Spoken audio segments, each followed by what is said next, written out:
नमस्कार, मैं अपूर्वा। आप देख रहे हैं इंडिया टीवी न्यूज। आइए नजर डालते हैं आज की कुछ खास खबर की ओर। आज पटना के बापू सभागार में भाजपा के भीष्म पितामह कहे जाने वाले कैलाशपति मिश्र जी का जन्म शताब्दी समारोह का आयोजन हुआ, जिसमें बीजेपी के राष्ट्रीय अध्यक्ष जेपी नड्डा समेत बिहार बीजेपी के प्रदेश अध्यक्ष सम्राट चौधरी, राज्य गृह मंत्री नित्यानंद राय, केंद्रीय मंत्री गिरिराज सिंह, पूर्व मंत्री रविशंकर प्रसाद, अश्वनी चौबे, सिक्किम के पूर्व राज्यपाल गंगा चौरसिया, पूर्व मंत्री मंगल पांडे, राज्यसभा सांसद सुशील मोदी, नेता प्रतिपक्ष विजय सिन्हा, विधानमंडल दल के नेता हरी सहनी, बांकीपुर विधायक नितिन नवीन, दीघा विधायक संजीव चौरसिया, तमाम बड़े नेता मंच पर उपस्थित थे।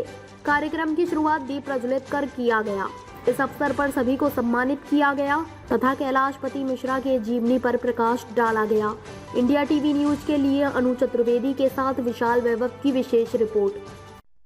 सर, आप देख रहे हैं इंडिया टीवी न्यूज और विशाल वैभव। अभी जो है हम आपको सभागार करेंगे और बता दें कि आज जो है अध्यक्ष जो है बिहार के पटना हुआ है। यहाँ अंदर की तस्वीर अपने तिजोरियों में धन भरने के सिवाय कोई काम नहीं किया, वो समय भी देखा है। लेकिन मैं ये गौरव के साथ कह सकता हूं कि भारतीय जनता पार्टी के नेतृत्व ने बिहार को हमेशा मुख्य धारा में लाने में कोई कसर नहीं छोड़ी है। ये बात मैं गौरव के साथ कह सकता हूं। आप बताइए, पहला all India institute of medical sciences Bharat Ratna स्वर्गीय अटल बिहारी वाजपेयी जी ने दिया था कि नहीं दिया था? आप बताइए, दूसरा all India institute of medical sciences Darbhanga में नरेंद्र मोदी जी ने दिया कि नहीं दिया? मैं ही स्वास्थ्य मंत्री था, नीतीश बाबू से मांग मांग के थक गया। मंगल बाबू बैठे यहाँ पर, जमीन दे दो, जमीन दे दो, जमीन दे दो। मुझे याद है कि दलितों के लिए और सोशल सामाजिक न्याय के लिए कैलाश जी हमेशा लड़ते रहे। मुझे याद है कि आज भारतीय जनता पार्टी, जिसमें सभी समाज के लोग नेतृत्व कर रहे हैं, इसकी नींव किसी ने रखी है तो कैलाशपति मिश्र ने रखी। ये बात भी हमको ध्यान में रखनी चाहिए। इसलिए मित्रों, मैं यहां यह भी कहना चाहता हूं कि जो इस बात के लिए कैलाश जी ने अपना जीवन लगाया, वही भारतीय जनता पार्टी की सोच, विचारधारा, दृष्टि, कार्य करने का तरीका, उसी को उन्होंने आगे बढ़ाया। ये अंत्योदय, अंत वाले का अंत व्यक्ति, समाज में खड़ा हुआ अंतिम पायदान पे व्यक्ति, उसकी चिंता हो, इसको किसने रखा था? ये पंडित दीनदयाल उपाध्याय जी के एकात्म मानववाद से निकला हुआ अंत्योदय था और इसको आगे मोदी जी ने बढ़ाया। सबका साथ, सबका विकास, सबका विश्वास और सबका प्रयास, इसको करके दिया तो नरेंद्र मोदी जी ने करके दिया। गांव, गरीब, वंचित, पीड़ित, शोषित, दलित, महिला, युवा, किसान, सबको सशक्तिकरण के साथ समाज में खड़ा करो, इस उद्देश्य को लेकर के पिछले 10 साल से प्रधानमंत्री मोदी जी कार्य में जुटे। मैं ठीक बोल रहा हूं कि नहीं बोल रहा हूं? मैं ठीक बोल रहा हूं कि नहीं बोल रहा हूं? मित्रों, ये सबका साथ, सबका विकास ये नारा नहीं है, ये हमारे जीवन में कार्य करने का लक्ष्य है। आप बताइए, प्रधानमंत्री किसान सम्मान निधि, इसने किसानों को ताकत दी है कि नहीं दी है? आप बताइए, उज्ज्वला योजना, इसने महिलाओं का सशक्तिकरण किया है कि नहीं किया है? आप बताइए, स्वच्छता अभियान में 12 करोड़ बहनों को इज्जत घर दे करके महिलाओं को इज्जत देने का काम मोदी जी ने किया है कि नहीं किया है? आप बताइए, ये सौभाग्य योजना के तहत कोई भी घर बिना बिजली के न रह जाए, इसका काम प्रधानमंत्री मोदी जी ने किया कि नहीं किया?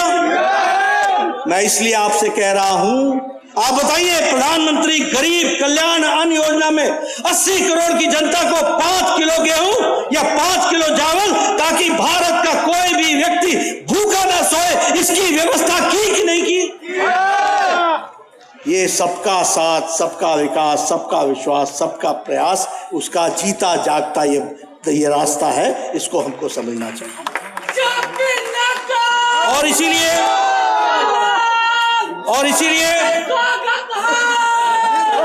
धन्यवाद। इसीलिए मैं ये कहता हूं, आप बताइए, पिछले 10 साल तो प्रधानमंत्री मोदी जी ने किया।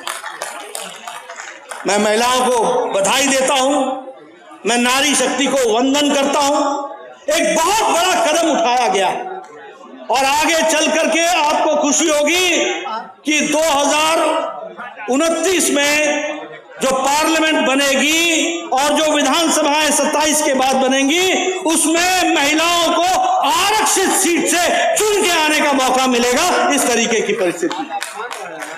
इसलिए जब मैं कहता हूं गांव, गरीब, वंचित, पीड़ित, शोषित, दलित, महिला, युवा, सबके लिए काम करने का काम प्रधानमंत्री मोदी जी ने किया है।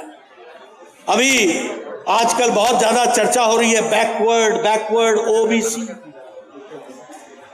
हम वो लोग हैं और कैलाशपति मिश्र जी उन लोगों में से हैं जिन्होंने ओबीसी की लड़ाई को धरती पर अपने नेतृत्व में लड़ा। और कहने के लिए नहीं कह रहा हूं, याद कीजिए कांग्रेस पार्टी को क्या नैतिक अधिकार है। कांग्रेस पार्टी ने काका कालेलकर का रिपोर्ट बताइए, उसको रिजेक्ट किया था कि नहीं किया था। उसके बाद मोरारजी देसाई ने मंडल कमीशन लगाया, मंडल कमीशन की रिपोर्ट आई। इंदिरा गांधी और राजीव गांधी दोनों रिपोर्ट पर बैठे रहे कि नहीं बैठे रहे, कुछ नहीं किया। विश्वनाथ प्रताप सिंह ने आकर के उसके बाद रिजर्वेशन दिया। और आपको जानकर के आश्चर्य होगा कि 1992 के बाद 1992 में जब सुप्रीम कोर्ट ने कहा कि ओबीसी को केंद्रीय सर्विस में नौकरी मिलने रिजर्वेशन होना चाहिए, तब जाकर के रिजर्वेशन 1995-96 में हुआ। और ये लोग आजकल ओबीसी के चैंपियन बने हुए हैं। आप बताइए, ओबीसी कमीशन को संवैधानिक दर्जा देने का काम नरेंद्र मोदी जी की सरकार ने किया कि नहीं किया? क्यों कांग्रेस पार्टी, क्यों यूपीए, जिसमें लालू भी थे, जिसमें बाकी लोग भी थे, क्यों उन्होंने ओबीसी को संवैधानिक दर्जा नहीं दिया? आज ओबीसी की बात करते हैं। मैं ये सारी बातें आपके सामने इसलिए रख रहा हूं कि मोदी जी के नेतृत्व में जिस तरीके से ओबीसी की चिंता की गई है, ओबीसी को आगे बढ़ाने का काम किया है, वो हम सब लोगों को ध्यान में रखना चाहिए। मैं बिहार की बात भी करना चाहूंगा। मेरा बिहार से लंबा संबंध रहा है। मैंने बिहार को मुसीबत में देखा है। मैंने बिहार में नेतृत्व को किस तरीके से समझौता करते हुए, लोगों के हितों के खिलाफ काम करते हुए, वो भी मैंने देखा। मैंने वो भी समय देखा है जब कांग्रेस पार्टी को एक तरफा समर्थन मिलता था और कांग्रेस पार्टी लोगों के हित के सिवाय हित के से अलग हट करके अपने भ्रष्टाचार में लगी हुई थी। मैंने वो भी दिन देखे हैं जब सामाजिक न्याय का नारा लगा करके आने वाले लोग, वो जनसंघ की टोपी पहन करके, दिए का निशान था, वो हमारे घर आए। मैं छोटा था, कौतूहल वर्षर ने पूछा कि कैसा चल रहा है, क्या चल रहा है। उन्होंने कहा हम चुनाव जीतेंगे, जनसंघ आगे बढ़ेगा। मैंने जो पड़ोस में सुना था, और वो बच्चे ही थे हमारे साथी, वो भी पड़ोस में जो सुनते हैं, तो मैंने उनसे कहा कि हमारी स्थिति अच्छी तो होगी लेकिन शायद जीतना संभव नहीं होगा। उस समय मुझे याद है कैलाश जी ने कहा था, हम विचारधारा के लिए लड़ते हैं और विचारधारा के लिए हम समर्पित रहते हैं। यह तो पड़ाव है, पूर्ण विराम नहीं है। आगे और बढ़ेंगे और हम जीवन में सफल होंगे। मैंने उनसे एक और प्रश्न पूछा था कि आप सभी सीटों पर क्यों लड़ रहे हो, क्योंकि उस समय जब विधानसभा का चुनाव आया था तो सभी सीटों पर चुनाव हुआ था। तो उन्होंने उत्तर दिया था कि जीतना तो संभव नहीं होगा लेकिन दिया का निशान घर घर पहुंचाएंगे, इसलिए हम काम करेंगे। मैं आपको ये सारी बातें इसलिए कह रहा हूं क्योंकि आज जब हम बापू सभागार में इतनी बड़ी संख्या में दुनिया की सबसे बड़ी राजनीतिक दल के रूप में बैठे हैं, तो हमें याद रखना चाहिए कि किन महानुभावों ने अपना जीवन लगा दिया, जिसके कारण आज हम यहां पर आकर खड़े हैं। उन दधीचियों को हमको भूलना नहीं चाहिए, उनके जीवन से हमको प्रेरणा लेनी चाहिए। जिस तरीके से उन्होंने विचारधारा की बात कहें तो वो अपने आप में एक संस्था थे। मैं सभी का नाम नहीं ले सका, सभी अध्यक्षों का, और मैं देख रहा हूं कि जब अध्यक्षों को मैंने देखा तो यहां भी अध्यक्ष, 2 पीढ़ियों के अध्यक्ष तो यहां मुझे दिखते हैं, और ये सभी अध्यक्ष कैलाशपति मिश्रा जी के हाथों के बनाए हुए कार्यकर्ता हैं। ये भी हमको समझना चाहिए। कितनी लंबी तपस्या रही। इसीलिए मैं कहता हूं कि कैलाश जी अपने आप में एक संस्था थे, एक इंस्टीट्यूशन थे, और उन्होंने दलितों के लिए आज ये जातीयता की बात, जनगणना की बात हर एक तरीके से होती है। कैलाश जी ने समाज के सभी वर्गों को बराबर से आगे बढ़ाने का काम किया और एक माला में पिरोने का काम किया, तो कैलाशपति मिश्र जी ने किया।